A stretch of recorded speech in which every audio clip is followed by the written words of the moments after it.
It may be the sneakily most important political question of the moment. What is going to happen to the Republican Party as Mitch McConnell's health begins to decline? Former Congressman Paul Hodes and I raised this question on the Beyond Politics podcast with the Washington Post political columnist Philip Bump. By the way, you can get the first clip from that interview where we showed in one story exactly why right-wing media and politicians can get away with saying so much without any basis in fact if you click on the link right here. But here's that exchange between former Congressman Hodes and Philip Bump over what's happening with Mitch McConnell and how important it is. We were talking about Matt's Newsweek column from last week, where he argued that the Republican Party has one last chance to save itself and stop Trump. I suggested that there's one Republican who I thought could do more than anyone else to do that, and that is Mitch McConnell. But that's before he had another one of his frozen moments. What are my thoughts about what? Running for re-election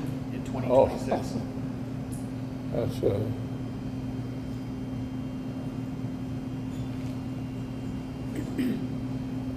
Did you hear the question, Senator? Running for re-election in 2026? yes. All right, I'm sorry, you all. We're going to need a minute. And I'm not trying to be partisan pointing this out. There have been similar issues with Senator Feinstein, of course. But what are you seeing in terms of McConnell, his ability to lead the Republican Party? McConnell is fascinating because he has served as this bulwark of traditional Republicanism against the rising tide of MAGAism, or I should say the tsunami that already has swept over the country that is MAGAism.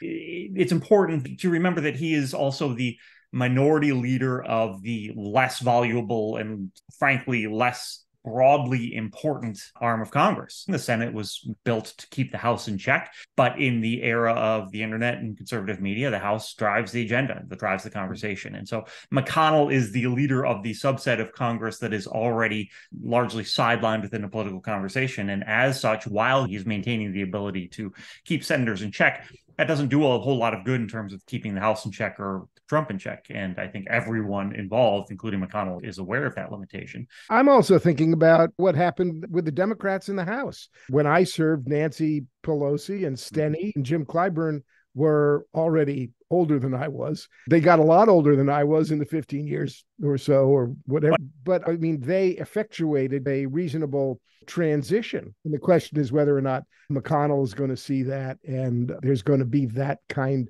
of transition. And if he's to go, who's behind him? Do we then get a MAGA Republican Senate leader? I think that what happened with the Democrats after they lost control of the majority in last year's midterms is instructive, in part because it reflects the broader trends. One of the reasons that occurred is because Democrats, unlike Republicans, need to retain the loyalty of young voters. And so one of the messages they want to send is, we hear you. We know Joe Biden is very old. We understand that you are champing at the bit to have power economically and politically in this country. We are sending a message to you, our loyal constituents. We got you. We're going to bring in this younger generation. So what happens after McConnell is gone, assuming McConnell goes? The Senate Republican caucus still is not where the House Republican caucus is. And so it seems likely to me that you may have a challenge. Look, Mitch McConnell is no hero. He's an arch-conservative. He cynically and blatantly stole 2 Supreme Court seats. And that's having an impact that will be felt for generations, and that especially women are feeling in this country today. And at the most important moment during the second impeachment, when he could have tried to rally Republicans to finally prevent Trump from ever running for office again and end our national nightmare, he blinked. But there's no denying that he's also agreed to and supported vitally important bills that are part of President Biden's legacy of accomplishment. The infrastructure bill, the semiconductor bill. And what Philip says is true. He directly and correctly blamed Trump for January 6th. The mob was fed lies. They were provoked by the president and other powerful people. And they tried to use fear and violence to stop a specific proceeding of the first branch of the federal government, which they did not like. He condemned Trump for his dinner with white nationalist Nick Fuentes. He repudiated Trump for suggesting he wanted to terminate the Constitution. He's even been standing up for Ukraine against the pro-Putin faction of the Republican Party. I'm not suggesting that we throw a parade for Mitch McConnell. I'm just suggesting that there's a little bit of nuance. And over the last few years, he's done some of the right things. And without him, the alternatives could be worse. His declining health once again puts Republicans on the spot, and they should be asking themselves right now whether they want to continue sliding into the Trump authoritarian abyss or if they can finally cut the cord and find a new path.